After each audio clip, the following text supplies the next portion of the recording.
let you know that we're going to start just a little bit after 3 to make sure everyone has time to join us. And the music is just there as a placeholder so everyone knows they've got their audio in check. If you have any questions or concerns, please do chat them in. If they're private, you can chat them in to Jared Morales. He should be listed in your drop-down menu on the Send To. And if they're for everyone, you'll need to change that drop-down to everyone. As you come in, it should be pre-selected for Jared since he's our host. So I'll be back in touch in a little bit, and we will get started in a while.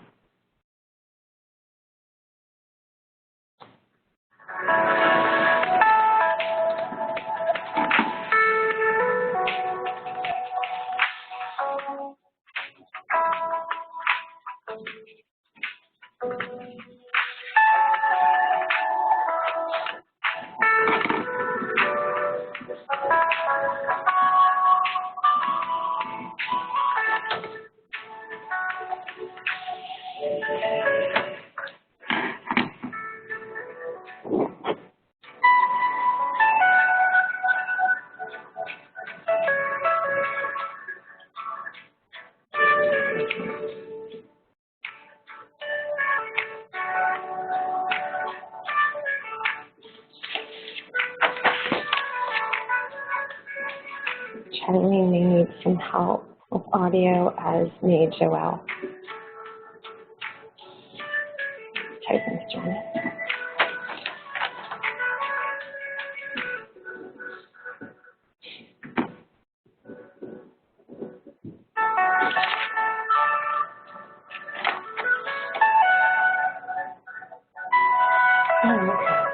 But when that happens, just so you know, I can't see any of the other participant names or check in on them. And so now,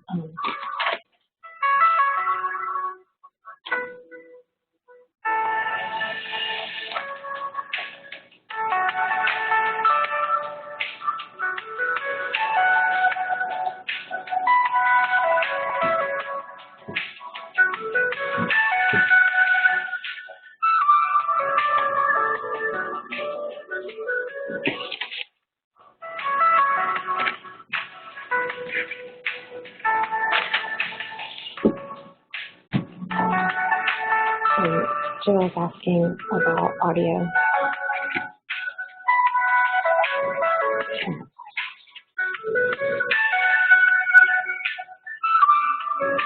And Sarah, can you hear me? Yeah. If you'd be able to turn off your video feed, because when it's on, I can't check in to see if everybody else has audio or not. That would be great. It just locks my screen. Thank you so much, Sarah.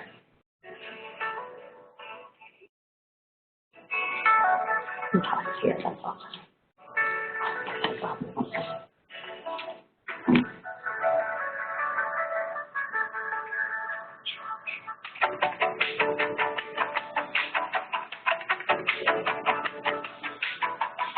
I'll turn in with video, so I won't be able to see the list. So I'm going to have to leave it to you to make sure everyone's got audio.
All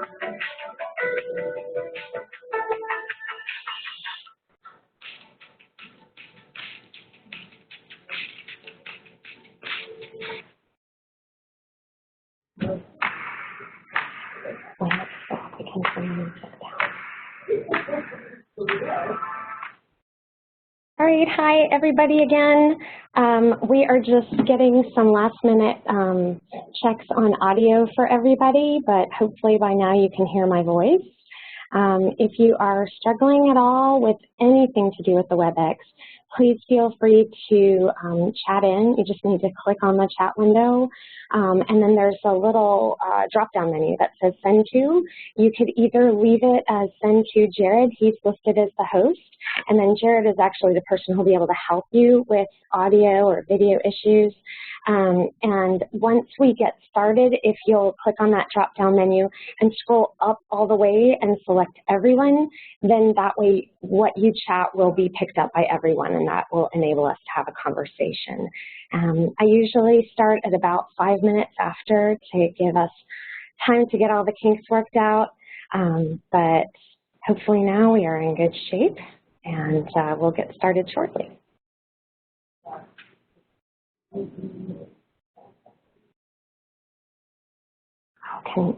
Missy, did that work for me to unmute that? Hello? Can you hear me? Todd, I can't hear you. Oh, you can't? Well, can you hear Todd? I bet it's my audio's off. He said it doesn't matter, but it might. Todd, can you try again? Sure. Can you hear me there? Yes. Oh, yay. Yay! I know, that's so much better than not being able to hear you. Well, I don't know. Sometimes it all depends.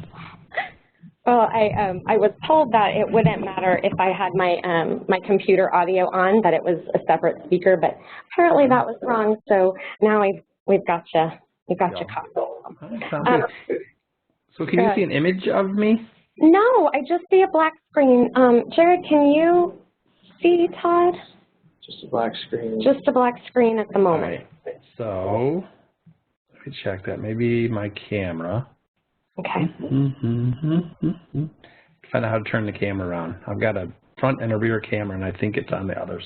I thought I flipped it around. You'll have to run around to the other side of your computer and wave at it. Let's find out. Does that? Oh, yeah, that is it. Yep, that's right. you. So. I can see your fingers. That's it. So now. Oh, it's a brand new computer. I just have to figure out how to do this again. It's all good. When I did first log in, it flipped it around, and for some reason when I was doing some settings here, it turned it back again. Jared, do you have any advice for where he'd find the video settings in general? Is it a Windows or a Mac? That's a Windows. Windows machine? Oh, how about this button right here? Nothing yet. I got to click the OK button. Ah, there you are. Hey, Todd. We did it. It's under the little cog. It was under the cog setting.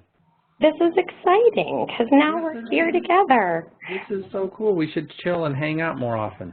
This is right. Well, we are being joined by a bunch of ACC faculty, and you'll probably be able to see a list of all their names if you click on your chat window. And I think we might be expecting a couple more folks, but it's past 5 minutes after the hour, so I'm going to say we'll get started. So I'm going to do a little housekeeping with everybody, and then I'm going to introduce Todd officially, even though you guys can already see him and you've heard his fabulous voice. But we will, I'll do that in just a sec. I just want to make sure everybody has audio. If you cannot hear my voice, but you can see my face in the slide, please chat in to Jared. And again, you'll do that by clicking on the chat window, and then in the drop-down area where it says Send To, you should select Jared. You'll maybe have to scroll up or down, pick Jared, chat what your concerns are, whether you don't have audio or you can't see the screen, whatever you need help with. Jared Morales is in the room with me, ready to help you out. And then once you've got everything fixed up, if you would please select everyone in that chat screen because we will be making use of chat quite a bit.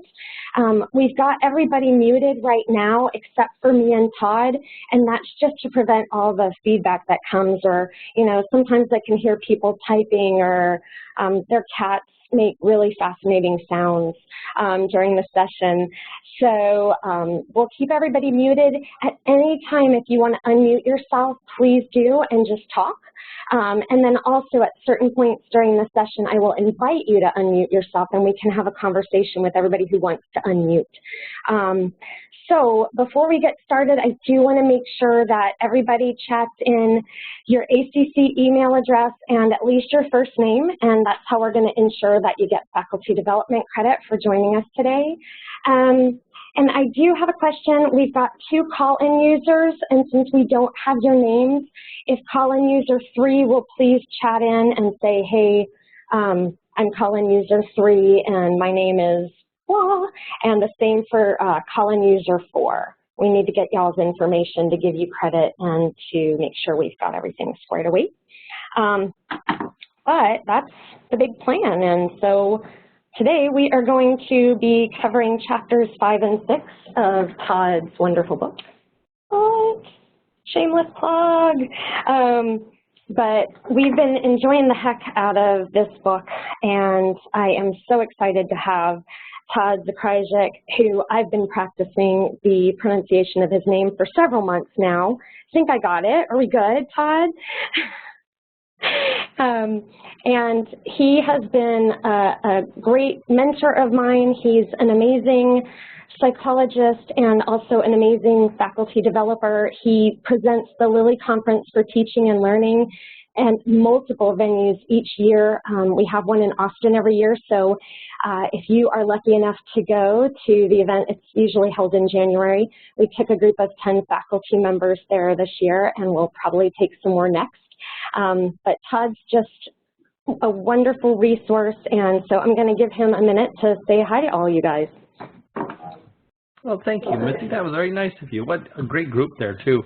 So, yes, we'll be back next January. We're going to be in the same property, so we'll be right back there at the DoubleTree. They've now finished the renovation, so I was looking at other properties, but it's going to be a brand new place with all nice place there. And then the other negotiation that we did, which I was really excited about, is they're going to have a shuttle that runs downtown on a continuous loop for 2 of the nights for like 5 hours. So anyone who wants to go to dinner can just jump on the shuttle and go downtown and have dinner and then just take the shuttle back. So I think that'll all be good. Aside from that, thanks for the opportunity to kind of have a chat about the book. I'm having a great response from it. The people really seem to like it, and I hope we put it in a format that makes it very usable. But aside from that, let's get rolling. Let's get rolling. All right. So anytime you guys want to chat in, if you chat to everyone, both Todd and I will be able to see it. And then also remember, you can unmute yourself if you just want to talk to ask either me or Todd a question. Just so you know, if this is your first time joining us for a Computerside chat, the book is really beautifully organized. It covers research and then tips. And each chapter covers a different teaching methodology. So we've already covered academic games and reciprocal peer teaching and lecture. And today we're going to be covering reading strategies and writing to learn. So for each chapter, and we'll do one chapter and then the other, we'll talk briefly about the research. And then we're going to go over a few selected activities. Todd, I thought I'd let you pick from the short list that I've selected for each chapter. If it's like picking a favorite child and you can't do it, I understand. But we'll let other people weigh in on what other ones they'd like to hear about. I'm assuming since Todd's here, we may not get to as many tips as we usually do, but I promise I'll be emailing you all of the same number of tips that we generally do for each chapter. There will be a lot of interaction. You guys are going to be voting on how likely you think you'd be able to use something, and then we will be talking about how you reflect on how you actually could use this in your course. And that's really my favorite part, because once one person chimes in with just some inspiration that has struck them, then it sort of catches on like wildfire, and then many of us really can chime in with other great ideas. So again, everyone's muted, but remember you can unmute at any point. So I am actually not going to have you guys vote just yet, so we're going to start with Chapter 5, and we're going to begin with reading strategies. The big basics here, and Todd, if you want to share your thoughts on what makes reading strategies great, I think that would be awesome. I've put a couple of my favorite quotes from the book here, but do you want to say anything about what you think makes reading strategies strong? Yeah, and maybe what I'll try to do today too is, first of all, I'd love to have you guys run this, or you run this, Missy, as close as you normally do, because I haven't seen anybody do this yet. So I think this is neat for me to kind of see how the process goes. And then what I'd love to do is just I can throw a couple of major concepts in, and periodically I might be able to tell you my favorites, but it really depends on what a person wants to do. So picking a favorite child is easy. Picking a favorite idea, that's difficult. So I'll be careful how I do this. I'm sure your children appreciate that. They don't mind as long as they get to take turns. So, you know, they get to be favorites at different times. So the other day I was doing a presentation down in Atlanta, and I pointed out to someone that my middle child was by far my favorite. And so I had to do that one because on the previous presentation I had mentioned that the youngest was my favorite. So, you know, they take turns. It's nice everyone gets a chance. But for reading strategies, here's what I want to just kick it off and talk a little bit about, is that one of the biggest aspects of learning that we always have to be really careful about is an attention. If you aren't attending to some stimuli, then it just doesn't get processed. The problem with the human brain is that it will automatically kind of seek out what's most interesting in any given moment, and it can take off kind of on its own. So you may at some point have had this experience, everybody has, is where you're reading along and all of a sudden you realize that you're not paying attention to the words at all. Your eyes are just kind of going through the motions, but you're not really processing the material. In fact, you may stop and say to yourself, holy mackerel, for the last 15 minutes I've been thinking about bacon. So at that point you stop, then you have to kind of flip back and start reading again, or you put the book away.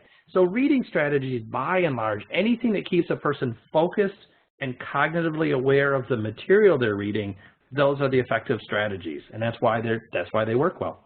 So that's the overall focus that we're after, is just keeping the students attending to the material. And I will point out real quickly, because Dunlosky and some other researchers had looked at study strategies. If you don't use some specific strategy for reading, reading actually can be one of the least effective methods for studying. So a quick read for acquiring new information can be very effective, but actually studying, it's not effective unless you use a strategy with it. Cool. So I'll kick it off with that. All right. Take off. Well, thank you. So what I generally do is when it makes sense, if the book has taught me that there are some specific steps that you want to engage in when you use this strategy, I like to put that out there ahead of time, and then we're going to move into some of these best practices. But to start off with, oh, why is that saying reciprocal peer teaching method? That's wrong. That was weird. Old slide, sorry you guys.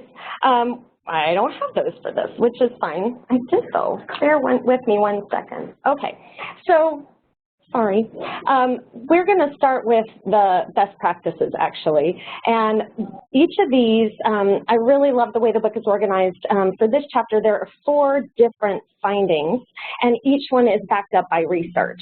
So the idea is here, if you can make sure you are hitting all of these, however you attack a reading strategy, even if it's not one of the ideas in the book, you can be pretty certain that you are engaging your students in reading in ways that are supported by research. So finding 1 is that guided reading helps learning. I know that some of us may be loath to provide a reading guide. It feels like a lot of hand-holding, but research is suggesting that it turns out that these active reading documents, probably very much for the reason that Todd just mentioned, that issue of attention. If you are a novice learner and you don't know what to pay attention to, it's even easier than ever to be distracted by other things. If you have some guidance about most important points or some things that you should be looking for in the reading, then that kind of guidance really supports supports better reading and better processing. And it's found that students engage with the reading at a higher level when we scaffold them in this way, and then that leads to improved learning.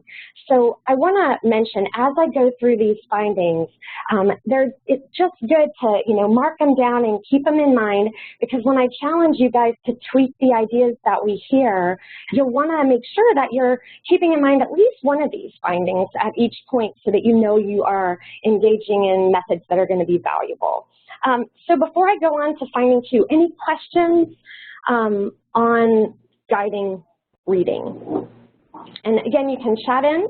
Just make sure it's going to everyone, or you can unmute yourself and let me know. Hi, it's Red. Can you hear me? Yeah, I can, Red. Welcome.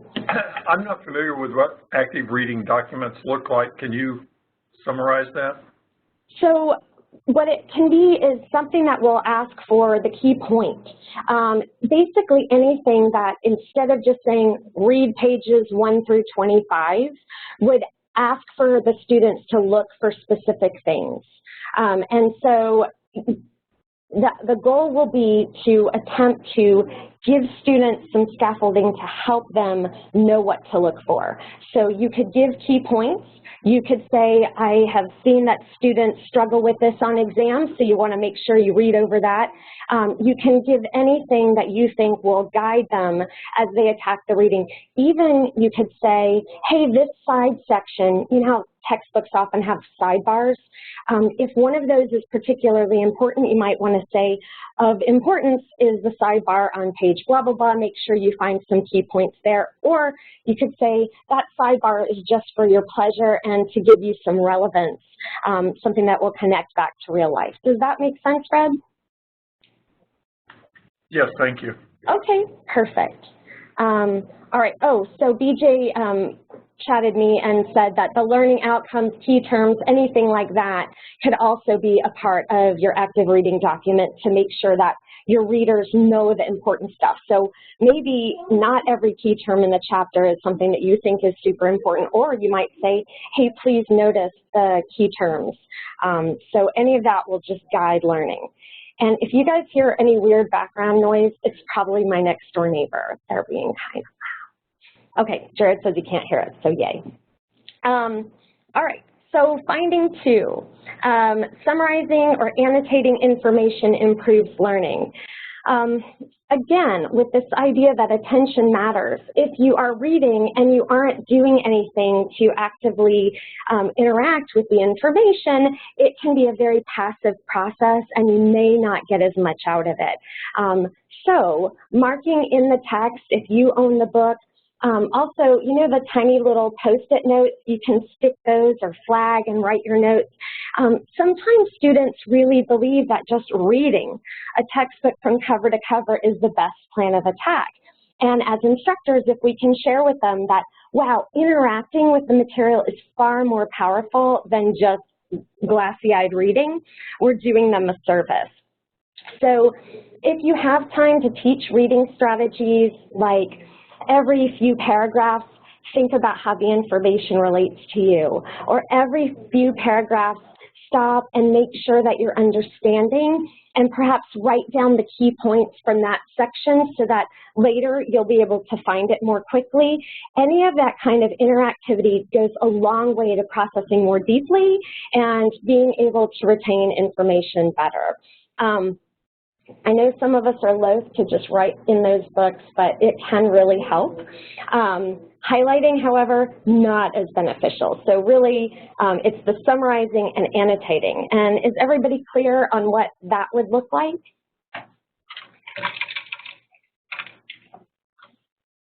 Any questions or thoughts there? Okay. Okay, Missy, I was going to point out quickly, because I liked what you just said, especially the part about the highlighting. We do have to be very careful because students do love to drag the highlighters across the pages at times without really even thinking about what they're doing. And one of the old standard jokes I've said for years is if you see the 4-color highlighting method, and this is where students will show up with, they'll mark yellow means it's important, and green means it's an application, and pink means I don't really get it, and then maybe something that's blue of a personal example or whatever. If they're trying to do that, they're fragmenting the material to such an extent they're not actually processing anything. And so an old joke I always told my students, if you're going to use 4 colors, you might as well use 5, and the 5th one could be like a black marker that could just be used to highlight anything that was really stupid, and then you just never have to read it again. But that you do have could to be careful. actually be beneficial. It might work, but to any kind of an annotating and summarizing, whatever you're doing, it's what you said. It's bringing some cognition to it. So as long as you're processing, that's really, really helpful. If you're basically just highlighting the topic sentences, and that you've already said that, but keeping in mind for students that that's not very effective, although it's pretty much what everybody does. It is. It almost seems like it's what our students have been trained to do. So Joyce is asking, could you give an example of annotation? So this would be something like, if I'm reading a novel, for instance, I could say, this seems like an example of foreshadowing. I could write that just there in the margin or on a Post-it note. If I'm reading a science textbook, I could say, this is really challenging to me. I think I might need a mnemonic device to remember it, so I've developed one here. Or this, to me, reminds me of the stuff from the last chapter where we were talking about electrons. Any of that, anytime a student is inserting their own voice into the material that they're reading, that's an example of annotation. Does that clarify things, Joyce? Okay, great. All right, so I'm going to move on to finding 3, which is where question-answer tasks improve learning. So I really like this part because to me it almost shows the power of quizzing. Learning is not just the act of sticking stuff into our long-term memory, but being able to retrieve information from there as well. And you have to practice both. You have to work hard to think about how you're going to push information into long-term memory, but you also have to practice how you're going to retrieve it. And one great way to retrieve it and practice retrieval is to try for questions. So if somebody gives me a list of questions that I need to answer about my reading, now I've not only tried to internalize the information and put it into long-term memory, but I'm trying to retrieve what I've understood back out in order to answer the question. And so the argument here is that high-level questions are best. If you're just asking factual questions, all it takes is a quick, oh, I can highlight that in blue, then that's not really benefiting the student because they're not practicing retrieval, they're practicing hunting. Okay, but if you ask for a high-level response, something that requires more deep processing or connecting two things together, those kinds of things, while they're harder to do initially, and while they don't really seem to help us immediately, long-term, they're going to help us. And so I think it's super important to recognize that students often will not ask themselves these high-level questions. And so I think one of the strengths about those reading documents we talked about is you can provide some high-level questions to engage students in the process of asking themselves questions. Now, the research did show that whether students come up with the questions or whether the instructor comes up with the questions, answering the questions seems to be the benefit. But then they do caution that obviously instructor-generated questions take less time for the student, and this is one time where giving them that extra boost doesn't seem to harm them. So we're not necessarily making it too easy. Both of them work, and if you can provide them with something so that they don't have to spend so much time just generating the questions, it seems like it's an okay choice to do in this situation. So any questions here, or Todd, do you want to add anything to this?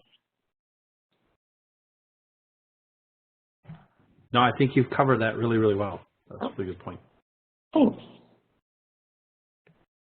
All right, so, and again, if you want to collapse all 4 findings into just 3, you can make it easier on yourself by including these questions in those reading documents.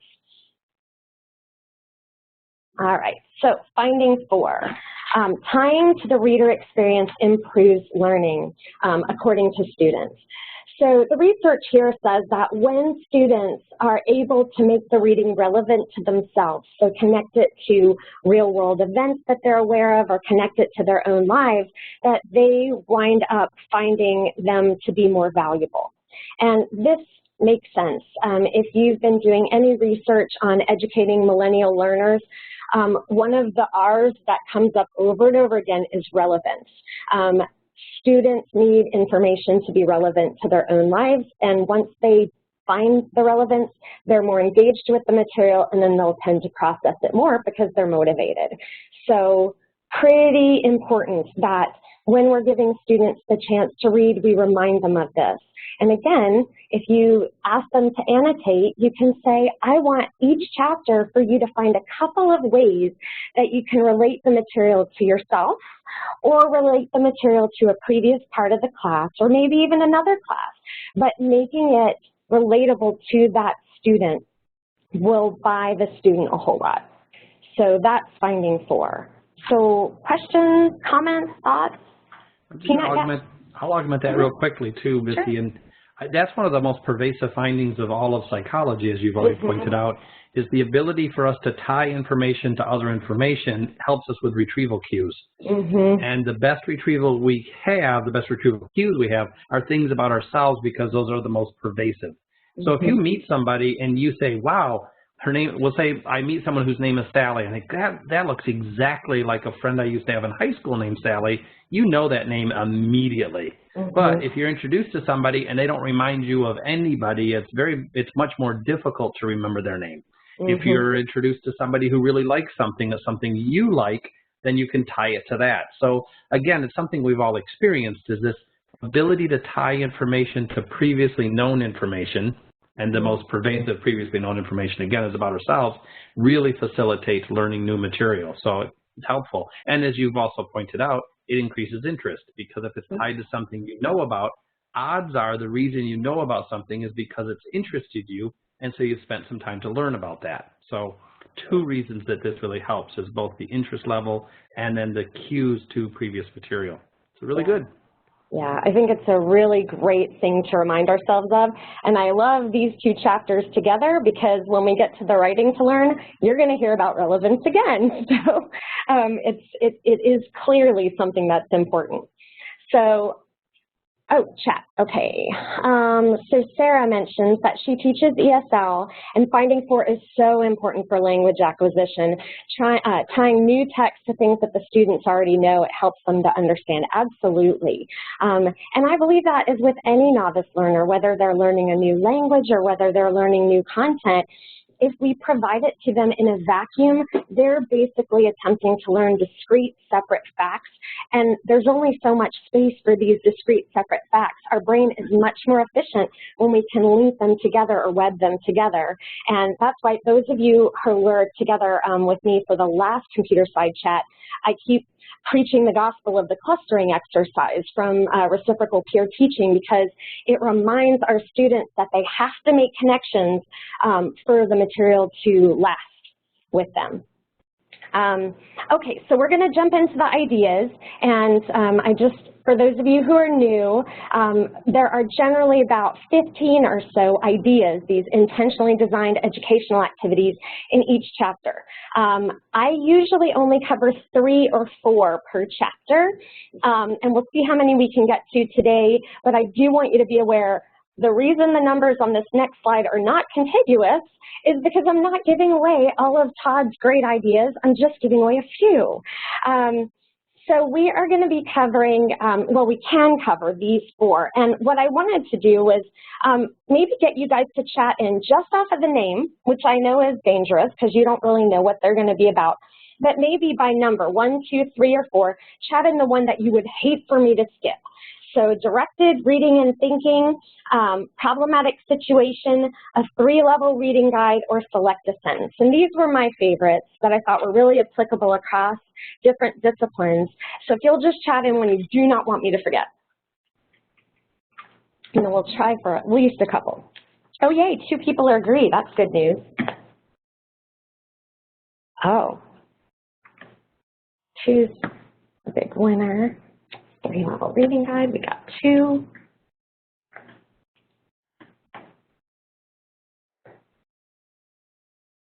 Okay, anybody else want to weigh in? All right, so our top 2 right now look like they're going to be problematic situation and 3-level reading guide. So I will make sure we get those done, and if we have a little bit of extra time, we'll jump back and do an additional one. So what I will tell you is after the session, I will email all of you guys this entire PowerPoint. I'll delete that slide that wasn't meant to be here, but you'll get all four with information about how to execute them, but we'll spend a bit more time on the problematic situation and the 3-level reading guide. So I know this is, as always, an example of a horrible PowerPoint slide, but since you've got it right there on your computer, you can read over it. It's not too bad that there's no beautiful images. The problematic situation is basically going to challenge students to handle a problem using evidence or information from the reading. So this is a really great example of, one, you're going to give the students some guidance in what is important to read by posing a problem. Now they're goal-directed in their reading. And then in addition, it makes the reading very relevant because they have a problem that they're motivated to solve, and they are going to be able to connect the reading to that. So basically, you're going to be working with students here on how to read strategically and find evidence that supports the solution of a goal. And it is in the book written up as a collaborative activity, which I think is a really smart choice because it can be a little scary for students to figure out what evidence is most important if they're doing it on their own, especially early in the semester. So the way this idea works, for your preparation, you need to pick a reading or a couple of readings that you'll either assign to students ahead of time or bring to class. And you can go either way, but the argument is whatever you do, you have to ensure that all of your students will read this information. And then you are going to want to make sure you do give them some motivation to read before you get into the activity. So the book recommends if you send it home, quiz them when they come in and tell them that they're going to be quizzed. That will provide motivation for the reading to be done ahead of time. If you have short readings and you give them a few minutes to read in class, you can motivate them by walking around and going, oh, you're looking at your computer? There's that paper right there. I really need you to focus on. So one way or another, make sure you motivate them to read. So the process, give them a quiz to ensure that motivation, then divide into small groups. Each group gets the same problem, okay? So everybody should be working on the same problem in the class. And then you ask each group together to come up with their own solution and to highlight and write about the evidence that they're using from the reading that they think points to this solution. Again, if you've picked well, there should be multiple solutions, multiple possible solutions to the problem. And so then at the end of the process, you come together as a class, and as many groups as are willing or as you have time for, they can give the solution that they've come up with along with the evidence that they feel supports it.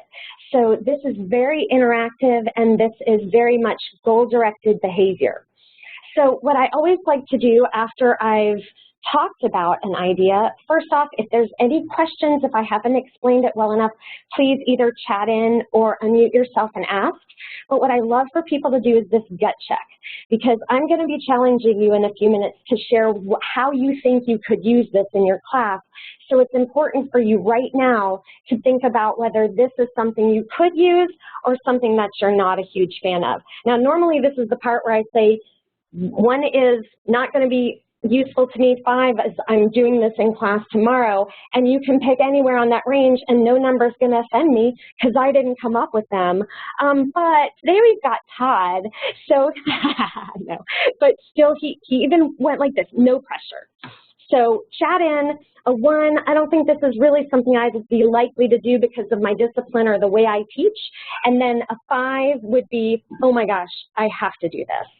So Sarah's given it a 5. Tobin's right in the middle there. So Jill and Joyce, Jill's in the middle. Joyce is doing this tomorrow. Oh, BJ's already using it. Charlene says she's done this. And no, she has. Charlene uses snap circuits, and I imagine that you could use this activity very well with that. Depends on the reading for red, generally a 4. So we're not getting any 1s, and I'm feeling pretty good about that. So, okay, so I'd encourage you to take a note of your thoughts on the problematic situation. Are there any questions or concerns on it at the moment? I'm embracing the crickets and waiting. All right, so hopefully you've got your gut check rating down. I'm not hearing from everybody, and that's cool, but do, even if you're not chatting it in, please make a note so that you can be involved in the discussion. So the next one that you guys said we absolutely couldn't miss is the 3-level reading guide, and I'm so glad you guys picked this one and the other one too. This is actually something that was designed by a researcher in 1978 who uses it to encourage students to examine a reading on 3 different levels. So literal, interpretive, and applied. And I just love this because, one, you're going to be asking yourself questions, which we already saw was the best practice. You are going to have a reading guide, which we saw was the best practice. And then especially with that applied side, that is going to be where students can insert that relevance. They can connect it to anything that works for them. So this is a super powerful way to get students to interact with the reading. The way you prepare is that you're going to select your reading material, and the authors smartly say start with an easier task and then move to more challenging pieces later in the semester. Sometimes even if we as instructors have the ability to process pretty challenging text, maybe our students don't right off. So start with something earlier in the semester that's easy, and then as you do this more, you can try it again with something more challenging. And then you're going to want to prepare your own notes for a discussion of the material, ensuring that you know the things that you don't want to forget, that you've got some great prompts that you might want to ask the students, because this guide will lead to a discussion. So the process, the first time and maybe even the second time you do this, you're going to have to explain literal, interpretive, and applied. So literal, exactly what does that text mean? Word for word, what are some key facts? Interpretive is where you maybe put a judgment call on it. Which thing is most important? Which thing seems most confusing? Which thing seems like it might be important later in the semester? And then the last one, applied, an application where you're actually going to say, here's how I can use that material. Let me take ownership of it. Let me talk to you about how I can handle this material and how I can connect it with other things. This one gives us some flexibility. You can do it individually or you can have students work in groups. I'm a real fan earlier in the semester asking students to work in small groups. It just builds confidence sometimes. And so the 3-level reading guide is simply this. You ask each student or group to identify 8 literal facts, 8 things that you found in this reading. So you have to make sure it's long enough that there's enough of them. And then identify 4 to 5 ideas and interpret what the author might mean. What do you think they're trying to say? How important is this? What could they be attempting to tell me? And then writing down 2 to 3 ideas that are applied, that you can connect to previous course material, stuff later in the reading, things that they've experienced in their own life, stuff they've read outside of class. Or you can do a slightly different kind of application where you come up with a prediction. So what does this make me think might happen in this situation? Or what could happen if I tweak this? So essentially just getting them to link information or hypothesize about something. And then after the groups have completed this task, they should have a lot of information that they can contribute to a discussion. And as you're walking them through the discussion, you can make sure that you address any concerns they have, that the things that you had already highlighted as being most important got handled. And you can challenge them now because they've already got good notes, hopefully. So if you really wanted them to think critically about a specific part of the reading, here's where you can pose that question. So you have a discussion, and then you finish out that activity. So again, oops, let me see, I've got some chats. Please give examples of the interpretation again. So for instance, if I am reading something in a literature class and the author says, his exhaustion was like an ocean. I'm just making stuff up. No real writer would say that. But you would maybe be able to identify an interpretive fact there as, well, I'm assuming that he's trying to tell me that he was super exhausted because oceans are big. And if he was going to say he wasn't that tired, he may have said it was like, you know, a drop. So does that help with the interpretation? And Tobin says it reminds me of what, so what, and now what. Yeah, so with any kinds of good prompts, trying to recognize that there are many levels that we can get from a text. So both of these do that effectively. Well, and I'll just add in real quickly too, Missy, is I think it's really important to teach our students that there are interpretations of text. Oftentimes my students will believe just a person's an expert in a field, they write a book, and that's just the way it is.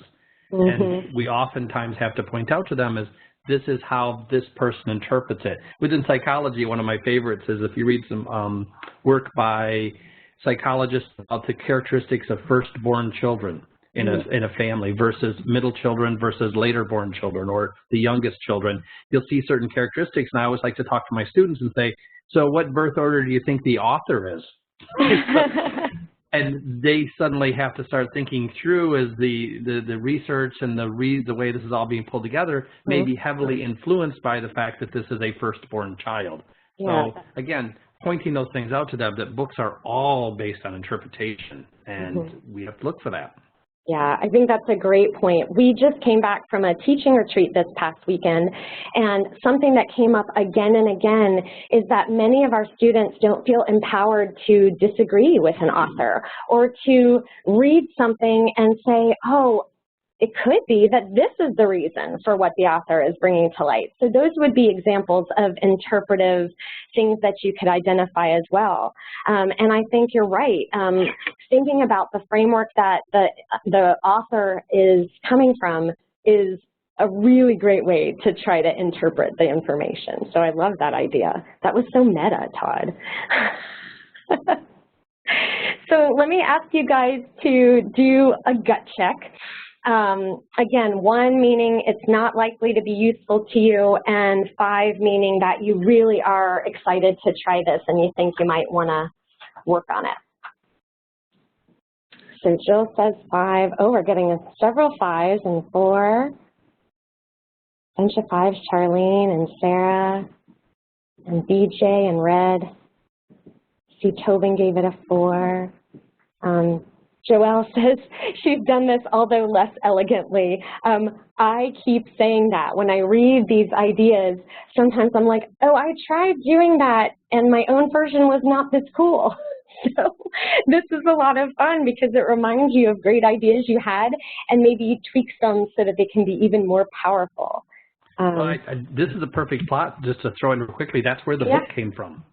Oh, really? Yep, it's basically Claire and I, and Michael joined the project later, but Claire and I were just talking about what faculty really needed in terms of doing this stuff, and what we decided was a place where you could pull all of these things together. It was never intended to be, here's like 101 different ways you can do it. It's here's some ways that people tend to do it all in one spot, and of course, here's some research behind it, because a lot of people do all out of these in just slightly nuanced ways and didn't realize that other people had been doing them for 20, 30 years. And by looking at how other people do them, we tend to augment them differently. But yeah, that's where it came from. Yeah, I love that about this book because we were talking about it as finding your own jazz. You know, once you know the best practices and once you see a list of ideas, sometimes they'll just inspire you to try something that you maybe wouldn't have tried already. So it's one of the reasons I'm a big fan of this book, because it has really made me think about activities that I can do in the class in a different way, and reminds me, hey, look, it turns out there's actually research out there to support these great ideas. So, yeah. All right. So now you've got a gut check on two different things. I'm going to bounce past the last idea. And here's what I'd like to do. I'm challenging you guys now. Reflect on these. Some of you are already saying, oh, I do this already, or I think I could do this. So I know we haven't covered all four. We've only done number 2 and 3, the problematic situation and the 3-level reading guide thus far. But I'd be really interested to hear how you think you might use this in your class with your material. And we have to be brief because we don't have tons of time, but I find that people can pretty quickly give a very good explanation of how they're going to use it, and then it can often set everybody else alight as we think of things that we can do. So if you want to chat it in, you're welcome to do that. If you want to unmute yourself and share, I'd love to hear how you think this could support the work you do in the classroom. I often use primary sources, especially in my Art History 1 class, to explain to my students how we know about these pieces, what we do know. Okay. Especially to prove, you know, no aliens didn't build the pyramids.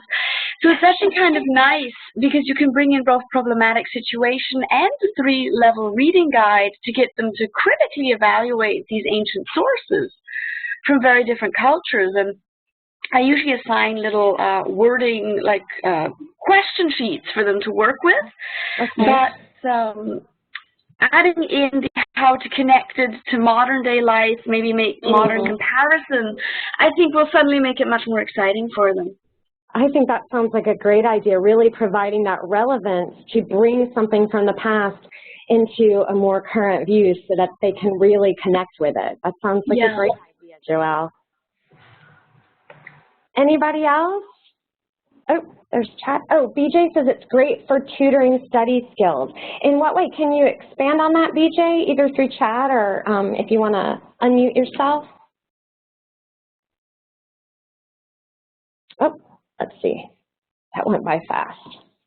Oh, Sarah chatted in, and I suppose you guys can see it, but she's saying she could use the 3-level reading guide with literature in her classroom. So which class are you teaching, Sarah? I wrote them down. English. Oh, that's right. You were ESL, I remember. So ask them to explain what the author is saying between the lines. I love that. Ask them to apply that to another character within the same story or another story we've read. Wow, that's a super application. So, hey, you just saw this character say this. How likely do you think it would be that another character might say that? Or what would make them want to say something similar? That's a great idea. I love that. BJ is just saying that in terms of tutoring, pointing out that reading for pleasure is not the same as studying. It is such a hugely important thing to be aware of for our students. So many of them have the tendency to attempt to read a textbook or even worse, a journal article like they would a book and start at the beginning and go straight through. So those are some great ideas. Anybody else want to chime in on how they could use these? Do I sound okay? Yes. Hi, Jill. No cat background or anything. He's sleeping today. I think the 3-level reading guide, and it may be obvious to pair it with a literature course where my students are reading short stories, but I think it would be really interesting to say, okay, identify 8 very literal statements about the setting, and then give me 4 or 5 ideas for how that affects tone and mood in the story. And then they could, for the connecting to the reader experience, they could connect it to their own life, but they could also connect it to another story we've read, or if it's something that's set in a particular time period, they could connect it to, say, their history class, for instance. I love that. Yeah, it's powerful, especially if you can challenge them to connect to other courses. So they stop thinking about each class as being so separate and why do I have to take that? Because it helps you understand your other classes in the world. Like, I think that's doing them such a service, Jill, to connect things in that way for them. It's a really cool idea. And Sarah's saying that she tutors at the accelerator, as well as the fact that she teaches so she can really use all these ideas. That's awesome. Well, let me ask you guys, would you rather share a couple more ways that you could use these, or should I jump back and attack one of these? So anybody want to weigh in? If you want to share, just share. And if I don't hear any, I might take the last couple of minutes to jump back and give you another one. Okay. I'm assuming this means that I should, oh, BJ has voted in for jumping back. So we're going back. Okay, here's one that I love, that I really am glad you're giving me. BJ, all alone, is giving me the ability to do this. And that's the select a sentence. You guys may have heard of something similar to this. You could do it with just a lesson. If you're lecturing for a mini lecture, asking students to find one part that really matters to them in a certain way. So essentially, you give students a reading, you ask them to find one sentence, and they get to pick it. And it should contain something that's important or something that's new. But the idea is that they write the sentence down, but then they're going to have to put it in their own words. So this is you challenging your students to summarize. We already know that summarizing or annotating are really powerful things. So this supports that, and doing it just one sentence at a time doesn't take a ton of time from the student's perspective or from yours, but you can actually develop a wealth of information. So you select the reading material, you should identify your own key themes. The idea here is if nobody picks your themes, you want to go, hey, these are the ones I thought were super cool, and even though that doesn't mean they're the only ones that are super cool, since I'm going to be writing the exam, you might want to know about those. And so then you're going to want to develop some questions along with those key themes that can probe why students selected their sentences. So you might say, hey, you chose this. Did you choose it because it was particularly challenging, or did you choose it, because it was really meaningful to you? So you want to make sure that you have some good things that you can ask. So when a student presents their sentence, that you don't just go, that's cool, I guess. So you just want to have some stuff in your back pocket that's ready to go. And then the process is that individually or in groups, you're going to challenge your students to pick a significant idea or concept from the reading. If you're doing it in class, it just takes 3 to 5 minutes. You ask them to find it. And then what I love about this is that you can use something like this. These are the kind of large sticky papers. If you guys can see them, oh, I got to go this way. Large sticky papers. You could just pass these out and have students write down their sentence of choice right there. Or you could have them write it on the whiteboard, however you want. But the idea is you want to actually collect the sentences for display, and you stick them up there. If you do the sticky note method, you can then ask your students to group them by theme. Oh, look, a lot of people are picking this kind of stuff, or I can connect these. So again, giving them that expert experience of trying to connect different things together.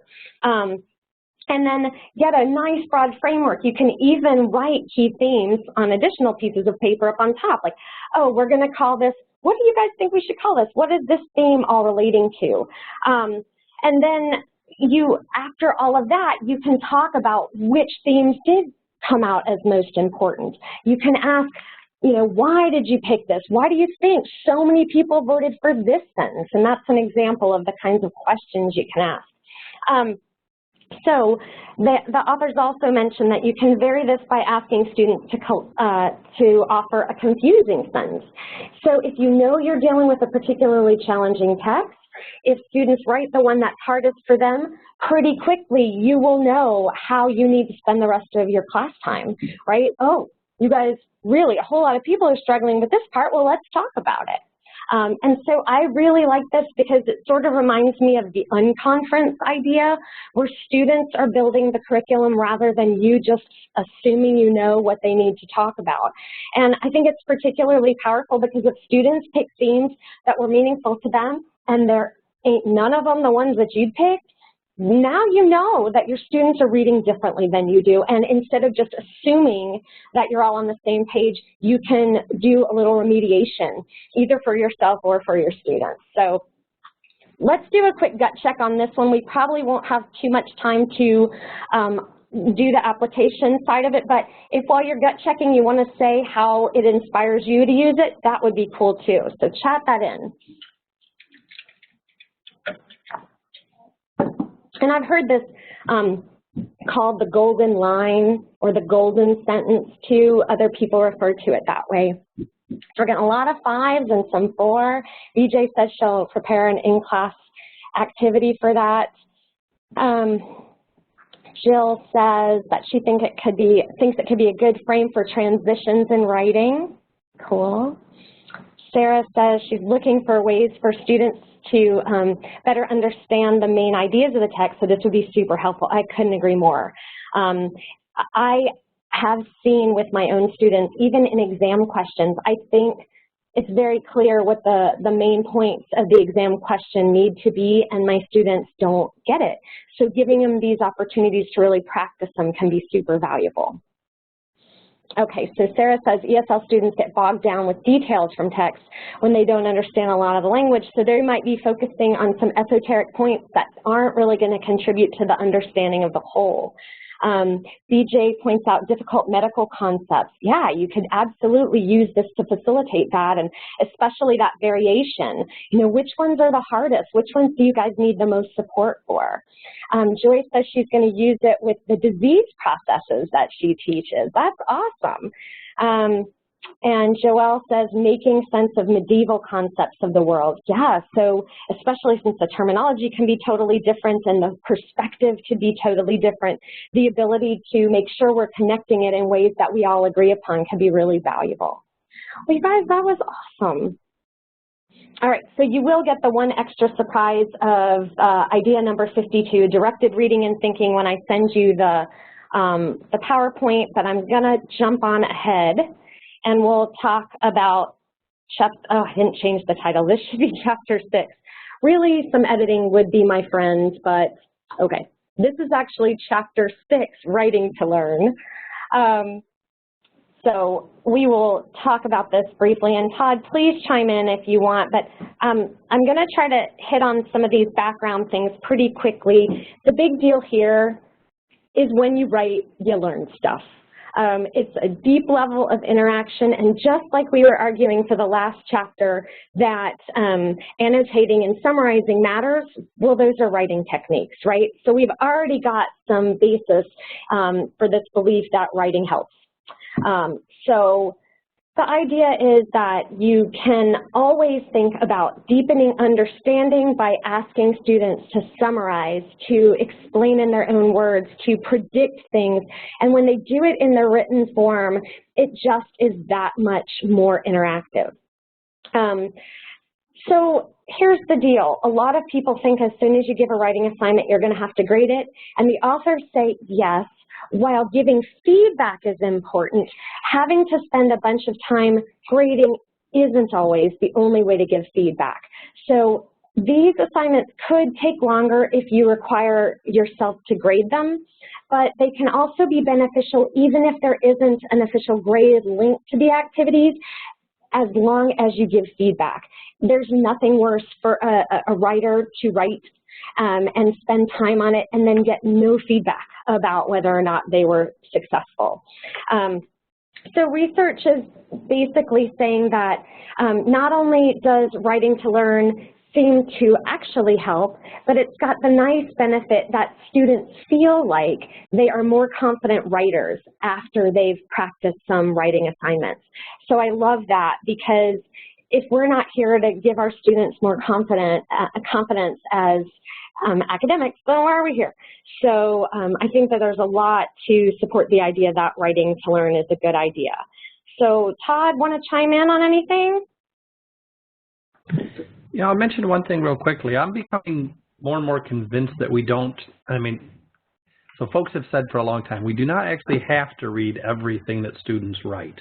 Mm-hmm. And early in my career, I was a little resistant to that, but some friends in the English department have convinced me that it's certainly okay. And I just want to point that out.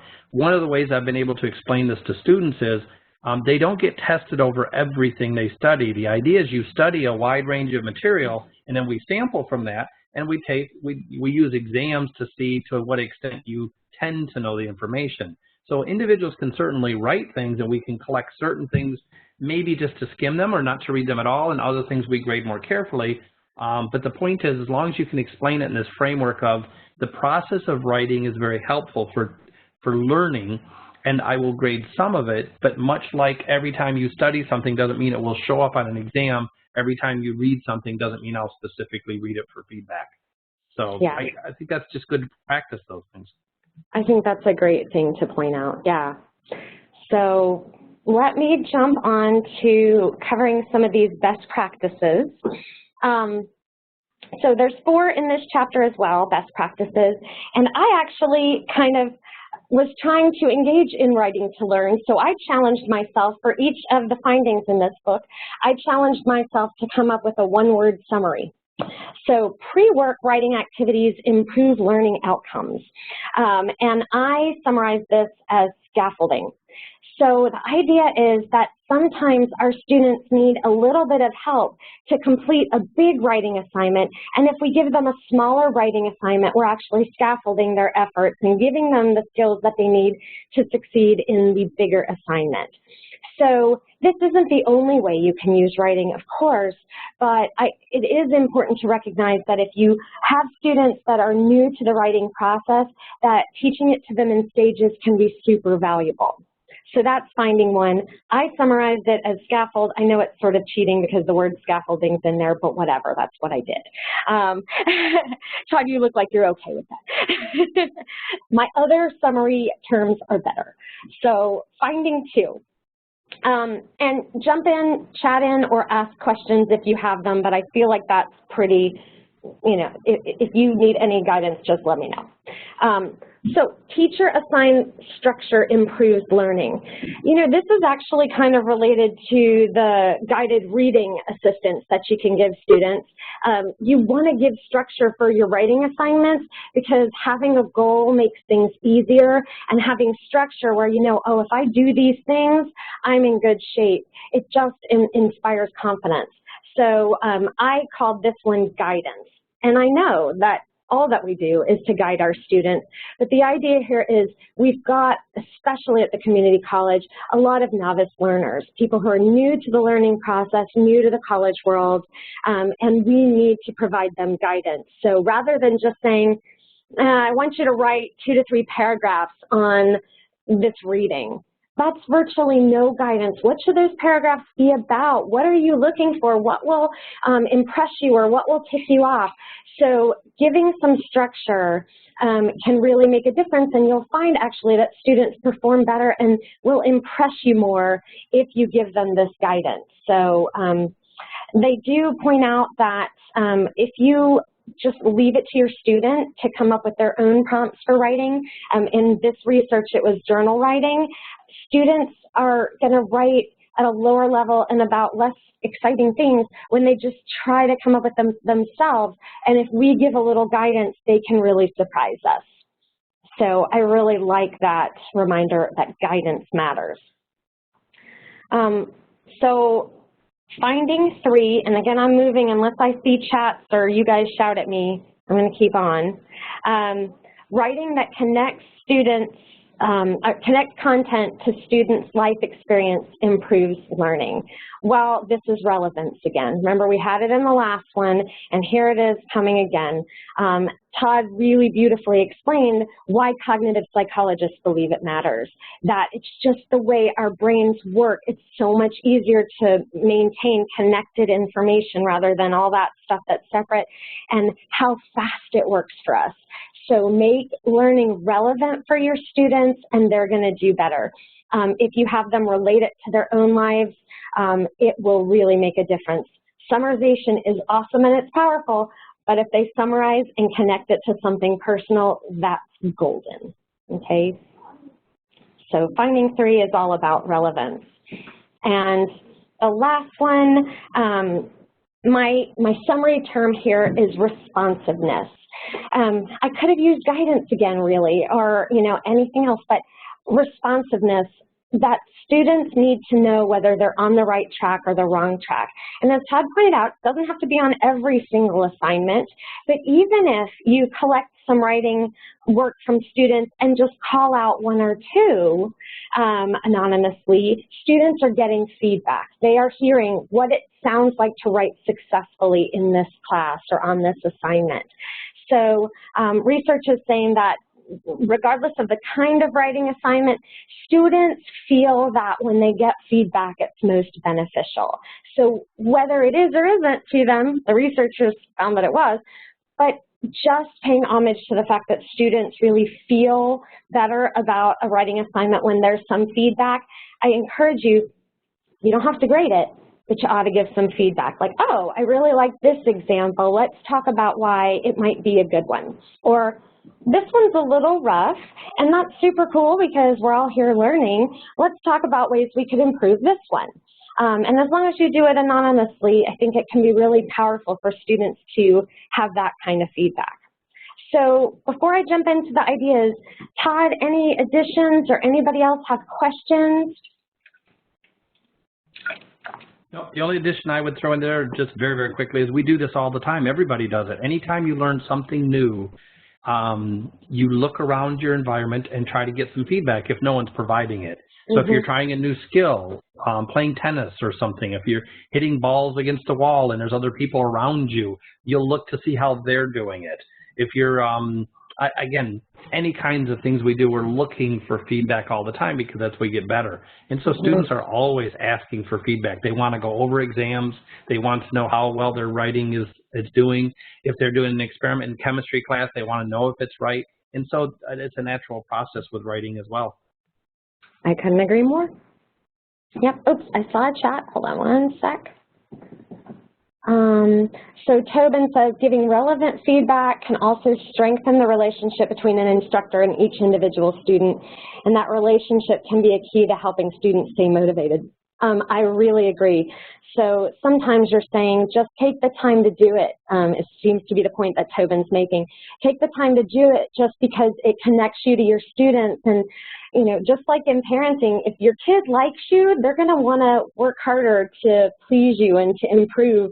If your students feel connected to you, they're less likely to drop the class. They're less likely to, you know, blow off assignments. They have a vested interest in doing something good in your class if they feel connected to you. So I think that's a really lovely thing to think about as well.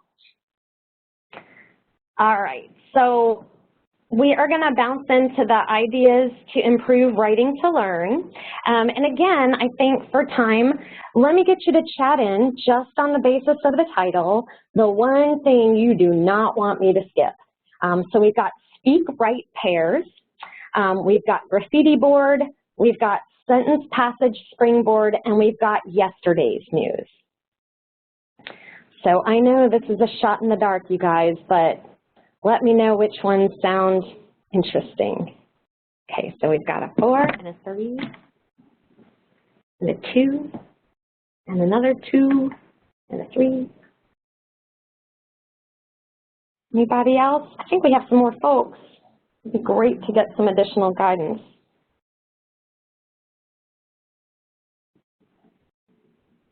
Got 2, 3, 4, and 2. Okay. All right, by my count, Jared, correct me if I'm wrong, it's looking like 2 and 3 on the most folks. Okay. All right, so we'll do 2 and 3. I was hoping for 4. I might just throw that out there at the end. But we will start with graffiti board, and then we'll do the sentence passage springboard. Let me mark those down so I don't skip them. Okay, so the graffiti board, and those of you who have participated in some of the events for Faculty Center for Teaching and Learning, you're going to recognize this one, and it's really what Todd was talking about, that people use these, and then you read this book and you go, oh my gosh, other people do it too, that's so awesome. So the graffiti board is just when you ask your students to write informally. This is not, I've got to craft my thoughts very carefully, but you give a prompt and very quickly you ask students to respond to that prompt in writing. And so you can use, in the FCTL events, I generally use the super large Post-it notes, like the ones that are as big as me. They come on easels and you can pull them off. But you could easily do this on the whiteboard in your classroom, giving several prompts and allowing students to attack those, or you could do it on chalkboard. So whatever materials you have, I think it's super flexible. So you're going to, basically for your own preparation, you're going to create a prompt. And then you're going to select your medium, chalkboard, Post-it notes, whatever, and then make sure you bring plenty of appropriate writing implements. In the class, the authors suggest doing this as a group activity and letting students sit together, look at the prompt for a little bit, and then start adding their own. The book offers some suggestions about rules. Be creative, be informal, you know, don't constrain yourself. And then if you have multiple prompts up at the same time, you can ask students to move to another one, or you could carry the prompt to the different groups so that students have time to look at a second one. And then another really nice way to close this out is to have groups report out, either the one that they started with or the one they ended up with or the only one, but spend some time in class talking about the responses. So the nice thing about using this graffiti board approach, I think, is that for students who are not feeling super confident in their ability to write, you can say, hey, it doesn't have to be perfect. It doesn't even have to be grammatically correct. You can draw an emoji on it as you're writing too to just really give, you know, hit it home what you're trying to say. But by being informal, you can bring out student voices who may not feel comfortable just talking in general. I do the student graffiti project with the FCTL, and I know I am getting voices from students who respond to what my best teachers have helped me with. They're willing to write it on a graffiti board. They probably wouldn't show up at an FCTL event and speak in front of faculty to give the same information. So it's that level of giving students freedom to just say what they need to say in writing that I really like. Oh yeah, Jill mentions this could be done on Padlet. And you guys are, oh, look at you guys go. You're already weighing in. You are, all right, so go ahead and do the gut check. 1, 5, I love this. So what do you guys think about the graffiti board? 5. Joelle's waffling, 3 to 4. And got some other 5s. That's great. Okay, so keep this one in mind as we go through the next one, and then I'll give you guys some time. Oh, Joyce says she could use it as a pretest. Ooh, I love that, because immediately you know whether they're handling the information well or not. And it's almost like a group test, which research says is always going to improve performance, right? If you're working in groups, as a whole, you guys are going to do better. So maybe as they graffitiitize, they could correct each other and help out. I really like that idea, Joyce. Okay, so I am going to bounce over to idea 69, the sentence passage springboard. And this is actually a little bit like the sentence that we selected for the idea that we selected for the reading one. But here, you are going to ask them not to just write down the sentence without any explanation, but you're going to ask them to write down the sentence and explain why they chose it. So now, the process of writing becomes a way that they can deepen their understanding of the passage that they've selected. So they're going to identify a sentence from a reading assignment and then reflect on it and share their thoughts about it. So they're going to have to write down the sentence and then write down their response to it and what it means to them, or what it makes them think about, or how they can critically align it with other course material. So the only preparation for the faculty member here is to select the reading passage and assign it. You could do this in or out of class, again, whether they have to bring this into class to get into class, or whether it's the ticket to leave, or whether you use it in the middle of the class. There's all sorts of ways to use it. You just announce the activity and share the rules. The rules really are pick a sentence and write why you picked it. So then you're going to give time for sentence selection and writing, whether that's out of class or in class, and then report out and collect responses. And again, I'm going to encourage you, if you do it in class, these gosh, I keep putting it on the wrong side. These Post-it notes are super helpful because they will allow you to see a lot at once and stick them up. Students can do kind of a little gallery walk, look at what their colleagues have written about. You can organize them like we did in the last one, but this kind of thing can make it really easy to collect them afterwards and then take them home in one little stick-em. But what I really like about this is that you can really get students to hear what their colleagues are saying. And maybe the sentence is going to inspire a student to say, I have no idea what the author is saying here. I need some help. That's great. So anything that they want to respond to it. So let's see. Oh, Joyce is thanking BJ, and I think BJ, she's spreading the fire. She already, Todd, I don't think I told you about this, but BJ came to one of our Computerside chats and liked some of the activities so much, she offered to write lesson plans for some of her colleagues, and they took her up on it, and then she let them use it in their classes, and they came back and reported that it was awesome. So BJ is totally spreading the fire. Sarah says she's going to use this for her class's homework assignment for Thursday. She likes that she can do it out of class, yeah, and then just collect it in. So you guys, if you have questions, let me know. Gut check yourself. Todd, if you want to weigh in while everybody's gut checking, you can. No, I thought you covered it really, really well. I liked it. Okay. I guess what I will say is just anytime we force a person to find a specific area and then talk about it, it's a deceptive process in the sense that it seems easy. Students will often say, oh, this is great, I'll just pick a sentence. But if they find out real quickly that if they're not careful what they pick, it becomes difficult for them to talk about it. So then they spend more time looking for the right sentence or the right passage. And so it can be deceptive at times, but it's really effective to help them to really process what's going on. I hadn't even thought about that. It's sort of like a self-checking mechanism that it becomes harder to do this if you try to take the easy way out. That's kind of awesome. I love that. Okay, so a lot of people seem to be digging this one, and I'm thrilled about that. I am, because I'm evil, just going to go ahead and force you to hear yesterday's news. I can do it fast, I promise. Essentially, all this is you teach one class, and then the next day when students come in, you ask them to write a note to students who missed the last class. Now, I love this because so often students think, I sat through that lesson, I did the activities, I handled it well, that means I'm ready for the exam. And nothing could be further from the truth, and we all know that, right? So much will be lost from the time you walk out of the class till you come back into the next one.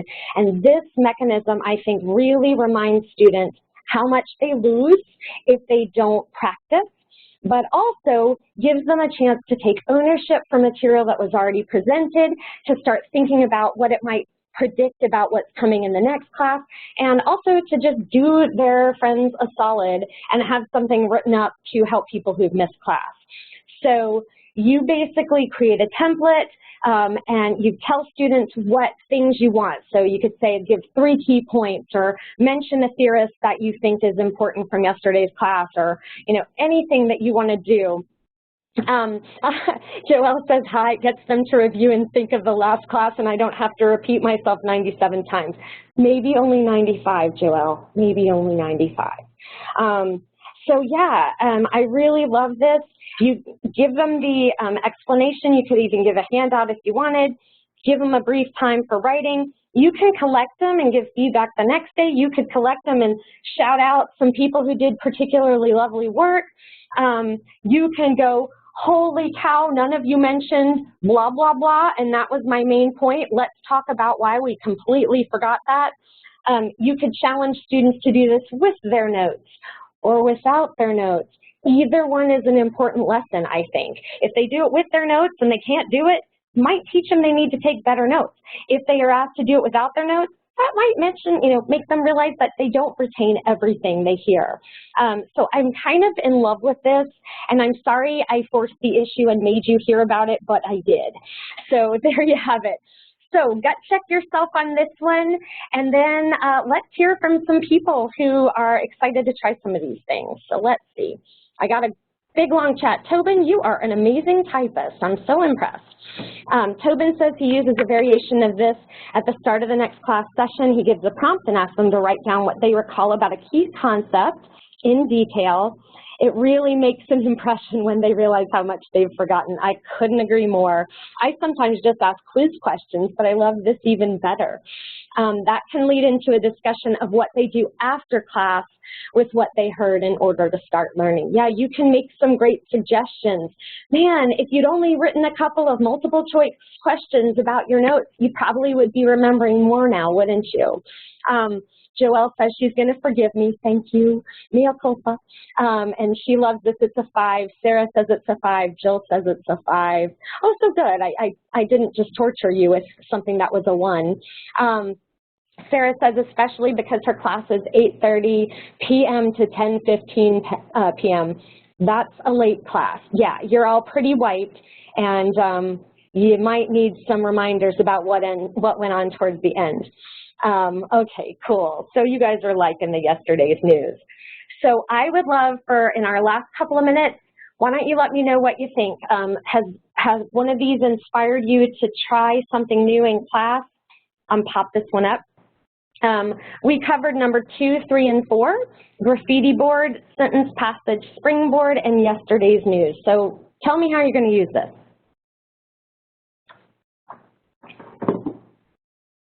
And remember, you can just talk or chat.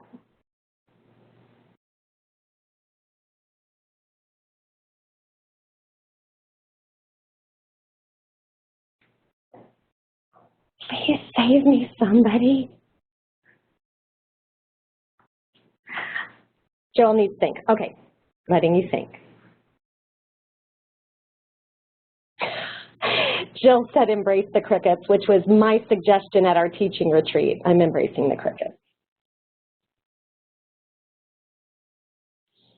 Okay, Sarah says the graffiti board, she really likes it. Oopsie, that went right off my screen. Back to Joelle. Oh no, Sarah. Graffiti board, she likes it, can be done in small groups, and because it's informal, so it may not intimidate ESL writers so much. Yes, and when people see each other's mistakes, sometimes they can, more gently help. And if a student is struggling for a word, they can talk together in a way that's much less intimidating than when we're hanging over them and going, what? Why can't you come up with the word? So BJ says, yesterday's news is perfect for assessing student comprehension. Yep, you know immediately whether students are picking up on the main points, or at least whether they've maintained those points. Joelle says she thinks she'd like to do yesterday's news as a kind of group activity at the beginning of class, 5 minutes every class. I kind of love that. And this one I think is a great example of one that you could do, even if it was a hybrid class or an online class. You could put it on a discussion board. Okay, you guys, yesterday's news tell me what happened in, the last video that you watched, or in our last, physical session, post it online. And so BJ thinks that's a great idea. Oh, let's see, Todd says, oh wait, Joelle says, put them in a group, eavesdrop on them. Yep, eavesdropping is awesome. Todd says, student comprehension and whether we are teaching in a way that is effective for students. Exactly, because sometimes we've given a message, and I've said this before, that's only half the battle. It's what the receiver gets. So it's the message that's received. That matters. So this would give you the ability to tell. And so Tobin says you learn what they know and they know it too. So yeah, those are great. Anybody else want to chime in with one last thing before we go? Charlene, let's see, I lost you. Charlene says, my classes are all about graphics, but I think 2, 3, and 4 can be used to explain steps and instructions and have fun too. Yeah, absolutely. And the graffiti one, I didn't really talk about it too much because I was focusing on the writing aspect, but the authors mentioned you can challenge students to draw there. So Charlene, if you needed them to draw circuit diagrams, you absolutely could have them do that. It doesn't just have to be writing, but within this chapter, I was focusing on that. Joy says she likes number 2, the graffiti board. She's considering getting a large Post-it note for groups having students, and then stick smaller Post-it notes. That's a great idea, because then you can reuse those large Post-it notes because they ain't cheap. And so that would be a great way to reuse those. Love that. So BJ says, starting each class with yesterday's news is a great way to have students prepare prior to class. Absolutely, and especially if you can challenge them to try to connect yesterday's class to other stuff they'd already heard. Now you're doing the relevance thing, you're doing the application thing. I think that would be brilliant. You guys are mind-bogglingly awesome at this. I know it's hard to think on the fly, but I think it speaks to how great some of these ideas are that you can. And you guys just did an amazing job. I am going to remind all of you guys to please chat in your name and email address if you haven't already so I can give you credit. And also, Todd is hooking us up with some autographed copies of the book. We're going to try to get several of those. And then each time you attend, it's almost like you've gotten a raffle ticket. So you will get that many entries to win a copy of the book. And then you'll get the professional development. I'm going to let Todd say a few words before we go, but I do want to just throw this out there, and you can either say yes or no. I have been asked by many people to put the videos of these up, and Todd, you're going to need to weigh in too since you're here. I would never put up a video because it'll include all of your chats, and it'll include any of your voices. I would never make that publicly available on the ACC webpage without your permission, but I would love to do it if you're comfortable with it. So if you'll chat in, oh, I am so sorry, Sarah, I may not have said my name. Hi, I'm Missy. Nice to meet ya. I knew most of the people who are here, and so I just didn't even do that. But I'm Missy Patterson, and I am the Assistant Dean of Faculty Development, and I work with the Faculty Center for Teaching and Learning. So nice to meet you, Sarah. So yeah, please just give me permission. If there's even one person who says no, we will not post it, even if that person is Todd, and you can talk to me about it later, Todd, because I want to respect your wishes. But if you guys are up for sharing this with our colleagues, I think they could learn from you guys. So with that, I'm going to put this last closing thing up, and I'm going to let Todd say a few words. And well, all I'm going to say, Missy, is I think you did a fabulous job with this, and I had a great time. I'm going to call Claire and Michael and tell them how fabulous this is and see if I can talk them into joining you at another one if you would like them to join you. Great. I think that would be amazing. I'd love to have them. But I like the format. I like what you talked about, the participants. The rest of you came up with some great ideas on the fly. And so, yeah, overall, just thank you for using the book, and I'm glad it's helpful, and looking forward, hopefully, to chatting with you again sometime in the future. That sounds great. Wow, I hope you guys have gotten just a little taste of how wonderful of a resource Todd is. I know he's taught me a ton. I know he's taught Tobin a ton because we've shared one of his books together, a previous one. And I really am very, very grateful that you were willing to take time out of your busy schedule to join us. It was really, really appreciated. Oh, totally happy to do it, and I just have to get. I will have to go pretty quick because I got to get back to work and reading. That's the book stuff that right there. That book right there. No, hold it up again, Todd. Hold it up before you go. That's the one that Tobin and I share in our workshops. It's called The New Science of Learning. You guys, it's a really thin book, and if you can convince your students to read it, it is built for students. It is awesome. Yeah, it was written for. It's really written for students, so it's helpful for them. But anyway, that's just a joke. I had to throw that in there. So I think that you did it and I did it, and we're all on the same page here. You're funny. That's great.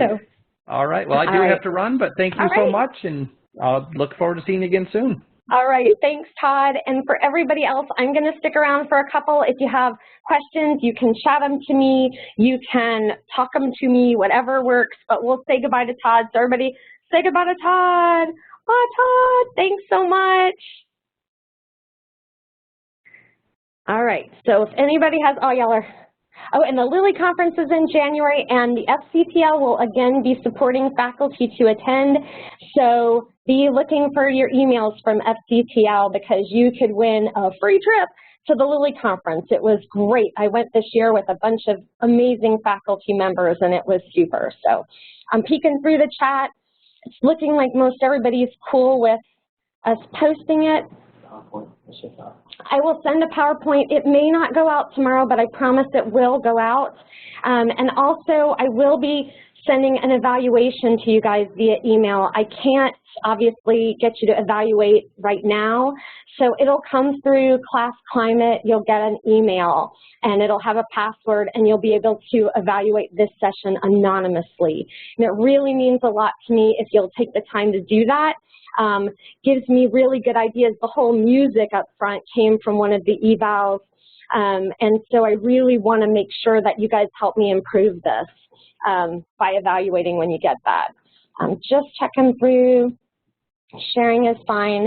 Yeah, I'll send the PowerPoints. Lots to use. Great. I'm so glad. I am sorry I forgot my own name, but I was thrilled to be here. And if any of you want to go video so I can put together a name to face, I'd be happy to do that, but I want to be respectful of your time. You are all set as long as you've chatted in, and I know that I've got your email so I can give you credit. But thanks a bunch, and y'all have a great day. Oh, I don't think I embarrassed myself too much so I can share. Okay, good deal.